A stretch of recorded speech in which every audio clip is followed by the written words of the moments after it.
안녕하세요. 시기적으로 한국은 총선, 또 미국은 대선, 그 과정을 거치고 있는데요. 그걸 보면서 느낀 점이 있었어요. 그래서 제가 말씀드리고자 녹음하게 됐습니다. 한국의 경우는 이미지 정치 또는 사람 중심의 정치, 이것이 과거부터 계속 내려오고 있는데요. 이것을 좀 더 바꿔야 된다고 생각합니다. 미국의 경우는 민주당 내의 경선을 보더라도 각 후보별로 굉장히 정책을 세부화돼서 그것을 알리고 있습니다. 그래서 퍼센테이지까지 말하면서 자기가 어떤 정책을 세우겠다라는 것을 내세우고 있는 것을 볼 수 있죠. 그런데 이제 한국의 경우는 정당이 어떤 그 정체성을 갖고 있는지 그것에 대해서 내세우기를 꺼려하고 있어요. 차라리 그러지 말고 보수가 됐던 진보가 됐던 그것이 문제가 아니라 그 한국의 문제, 현재 앓고 있는 문제를 해결하기 위해서 어떤 정책을 내는가, 그것을 좀 더 홍보할 필요가 있다고 생각합니다. 한국은 너무 빠르게 세계화를 추진하고 있기 때문에 국내에 산재한 문제점들이 너무 많습니다. 인구 문제라든지 또 중산층이 축소되는 문제라든지 기타 등등 많잖아요. 이런 것을 좀 더 해결책을 내는 그런 정치세가 많아지기를 바랍니다.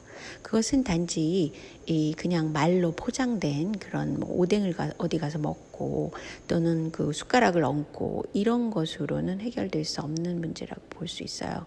때문에 해법을 내는 그런 정당 정책이 일단 나와야 된다고 보고, 이것을 중심으로 해서 그 후보들이 자연적으로 연상되는 것이죠. 이 사람은 어떤 정당 정치세를 추진하고 있으니까 그럴 것이다. 이렇게 해서 국민 각자가 자기가 원하는 그런 사람 후보를 선택할 수 있는 그런 선거가 돼야 된다고 생각합니다.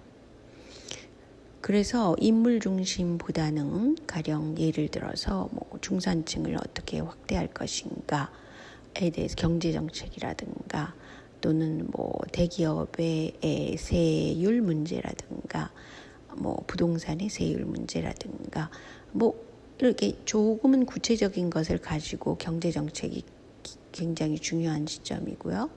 둘째로는 이민 정책을 어떻게 쓸 것인가. 이건 노동력 문제가 있기 때문에 이민을 받아들인다라고 해서 나쁜 것이 아니라 안 받아들인다고 해서 나쁜 것도 아니고, 그래서 각자 추진하는 그런 정책을 내세울 필요가 있고요. 또 여성 정책이라든가 성소수자 문제라든가 이런 것에 대처하는 그런 정책을 내는 것이 정당으로서 마땅히 해야 될 일이라고 생각합니다. 그런데 이제 이것이 그 어떤 선거 결과를 좌우할 수 있다고 해서 그것에 대해서 강조할 점 또는 축소할 점 이런 게 나타나겠죠. 대북 문제도 마찬가지입니다. 한국의 그 가장 중시되는 그런 한반도 문제를 어떻게 해결할 것인가, 이런 것도 마땅히 정당에서는 언급하고 그것을 중심으로 해야지, 어떻게 그 인재 영입이라는 단순한 그런 과정을 거쳐서 그 정당세를 불려나갈 생각을 합니까? 그리고 어떤 인재가 있다 하더라도 그 사람이 그 정당에 들어왔다 해서 그 정당이 좋은 정책을 추진한다? 이거는 미지수라는 것이죠. 그리고 굉장히 알려진 그런 사건을 통해서 자기가 아니죠. 정당의 정치인이 숟가락을 얹는다. 이것도 좀 우스꽝스러운 일이죠. 정당이라면 마땅히 자신들이 추진해야 될 정책이 있는 것입니다. 그것을 중심으로 나갈 때 그 일반 국민들이 헷갈려하지 않는다는 것이죠. 그래서 유럽 같은 경우에는 이 정책 중심의 정당의 이 뚜렷한 그런 그 정책 중심의 정당세라는 것이 마련되어 있습니다. 근데 한국은 아직까지 그렇지 못한다는 것이 문제이고요. 그리고 미국과도 비교될 수 있는 문제입니다. 미국도 마찬가지로 정책이 굉장히 중심이 되는 그런 정당 운영을 하고 있어요. 때문에 한국도 인물 중심 또는 미사여구 중심 또는 시장통에 나가서 오뎅 먹는 그런 말도 안 되는 짓거리를 좀 그만했으면 좋겠습니다. 때문에 사회가 좀 더 나아지는, 그러니까 시민들이 좀 더 생각이 깨이고 그런 쪽으로 나갈 때 정치세가 이것을 이끌어주는 그런 위치에 있잖아요. 때문에 정치세에 특히 정당 중심의 정치세, 정책 중심의 정치세 이런 것 쪽으로 나갈 때라고 봅니다. 그러니까 정치는 후진적이고 일반 네티즌들이 너무 앞서 나가는 그런 쪽으로 보일 때 또 괴리가 나타나는 것이죠. 그리고 또 한 가지는 한국이 현재 앓고 있는 것은 사실은 대통령 중심제라는 것이 너무 강력하기 때문에 거의 왕권을 생각하게 돼 있잖아요. 때문에 그 상권 분립의 가중치를 적당히 가질 수 있는 그런 쪽으로 나아가야지 코앞에 이익에만 급급한 그런 태도를 버려야 된다고 생각합니다. 그리고 또한 박근혜를 탄핵해서 숟가락을 얹어서 된 그런 정부라 하더라도 이 정부 이후에 또 다른 정부가 들었을 때 겪게 될 그런 문제는 한국 정치 전반에 관한 문제이지 이것이 어떤 한 정치세에 관한 문제가 되는 것은 아니죠.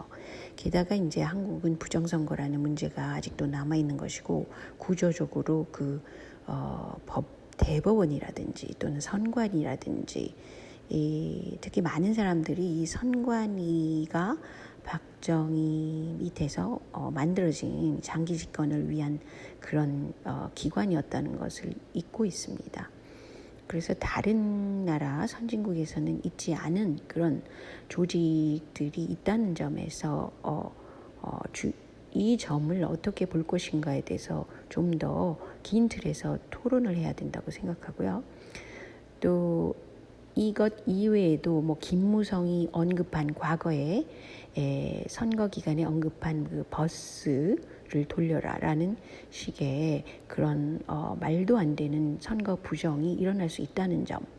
그리고 드루킹이 3년의 그 징역형을 받았지만 드루킹이 징역형을 받았다는 것은 현재의 정권의 존재에 대해서 큰 문제가 있다는 것을 말하는 것입니다. 때문에 무엇보다도 드루킹 같은 사건이 또 일어나지 않도록 그 선거 부정에 대해서 막는 그런 장치와 변화를 일으켜야 된다고 생각합니다. 이것은 단순히 어떤 정치세나 정당이 문제가 아니기 때문에 좀 더 많은 그 지식인과 미디어를 참여하고 있는 사람들이 좀 더 긍정적인 면에서 이런 문제들을 좀 다뤄야 된다고 생각합니다. 자, 오늘은 여기까지만요. 제가 여행 중이기 때문에 짧게 녹음해 봤습니다. 안녕히 계세요.